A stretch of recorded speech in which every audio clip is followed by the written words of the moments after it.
back to our kwentuhan with Joyce, Diloy, and later pag-uusapan natin actually yung kwentuhan, which is ano nga, kapihan, kamayan, at kwentuhan.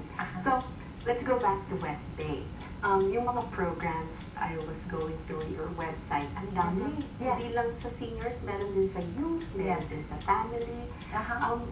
Can we touch briefly dun sa mga different programs? Like, yung sa youth, anchor management, interview skills. Yes. Talk about it, please. Yes, you know, this is really amazing because this is free. And unfortunately, you know, we cannot serve every single person. So it's first come, first served basis. But there's, you know, we have even a psychologist who goes there Wednesdays to teach them social skills. He calls it the tribes, you know, the group tribes. And then there's also, you know, yung mga ano nila, mga homework. Our interns are really tinututukan talaga sila para, you know, they'll be able to excel. Ayun ang talagang gustong mangyari ng West Bay, that the after school youth program will really encourage the kids to do well. And you know, the kids, they're really good at, you know, marami silang talents, but we are in collaboration also with the UP alumni, Gabby, he's parang supporting the STEM, it's called STEM program. It's, that one is a program that encourages Filipino children to pursue science, technology, engineering, and mathematics. You know, I guess it's something we're not really pursuing yet, but West Bay does want to encourage that. There's even like a radio that the children, you know, pinakalikot nila so that they will learn also broadcasting in that sense. Also, we have activities like taking them to the Asian Art Museum, just to give them a little bit more culture, you know, all kinds of stuff. And madami siguro mga magulang na hindi siguro aware na pwede silang pumunta dito yung mga anak nila while they're at work, imbis na nalakwatsa. Yes. Yeah. And that is one of the main goals, is to keep the kids out of the street. Yes. Especially in that particular neighborhood. Bessie Carmichael is in that neighborhood. Ayun yung, you know, in school where Filipinos, you know, majority of the Filipino kids are there. And ayun na nga, I was just looking at the crime map, you know, around the neighborhood, mga 7th Street, 1757 7th Street. That one, there's like more than 500 as of last night, 534 reported crimes since July 18 to July 24. And yes, and 175 7th Avenue, okay, 7th Avenue, there's only like 28 crimes. So you see the disparity there. That's why we have to pull them out of the streets. We have to have programs like these to keep them out of trouble. And paano sila mag-a-apply? Kailangan ba for next summer? Yes. Nakwento mo nga, dapat ngayon ba nag-coordinate na sa inyo yung parents? How does that go? Call or drop by, and there's application forms there. We also have a website, westbaycenter.org. westbaycenter.org.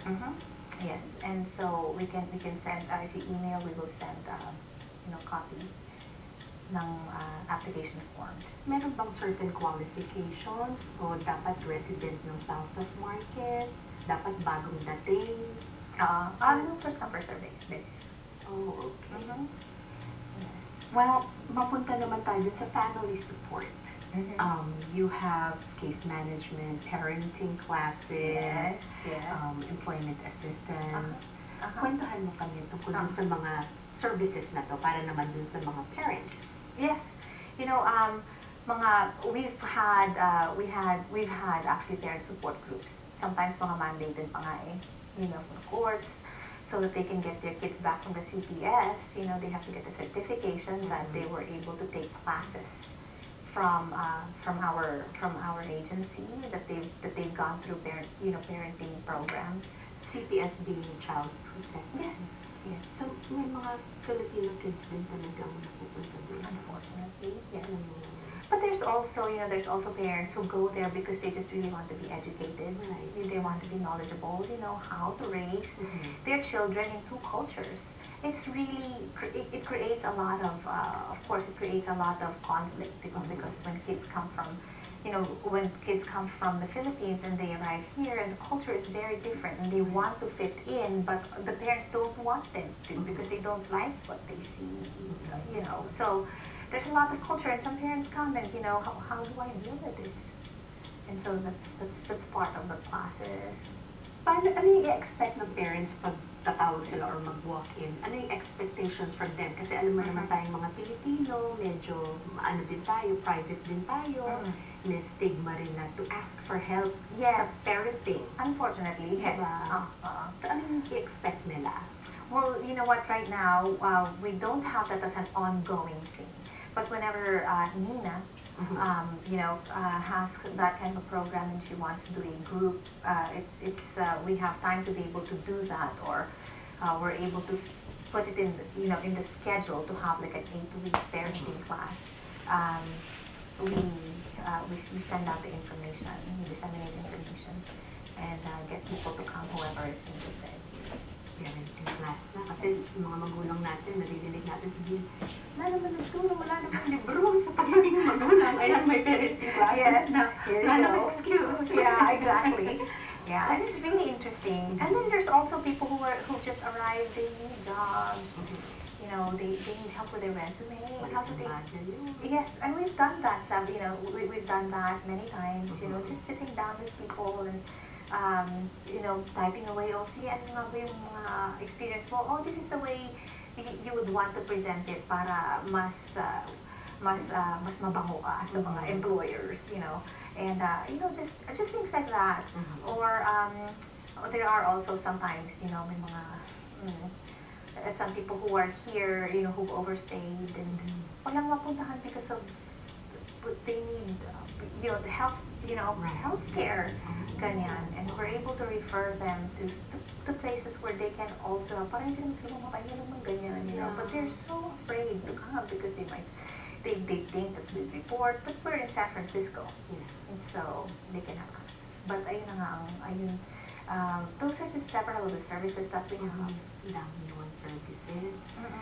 So mapunta naman tayo dun sa seniors. You have advocacy, documentation screenings. Tell us about yung mga before we talk about our KKK. Okay. Well, you know what? One of the big things right now is advocacy, especially for our World War II veterans. What's going on right now is yung War Memorial. They're renovating it. But one of the rooms there is in veterans, specifically for the Filipino World War II veterans.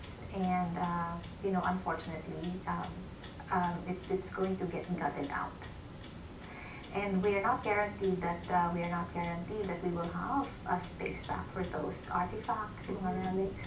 And some veterans who have already passed on, they donate their stuff there, yung mga medals nila, yung mga tabako na binigay sa kanila ni Ferdinand Marcos or nila Ramos, things like that, even just like, important documents, yung mga sinainan nila kung sino-sinong mga presidente, and they're there. Tapos yung mga pictures, ng mga veterans, pictures nila MacArthur, yung mga, some of their uniforms, all that, wala nang pupuntahan.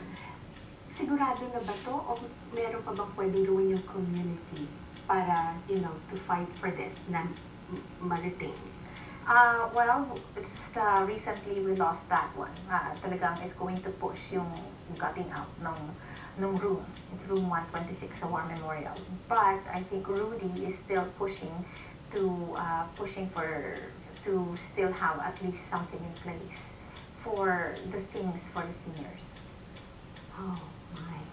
Well, Joyce, kailangan na naman tayo pause for another break. Hindi pa natin napag-uusapan ng kapihan. So, umpisahan na lang natin when we return. Okay. Go away.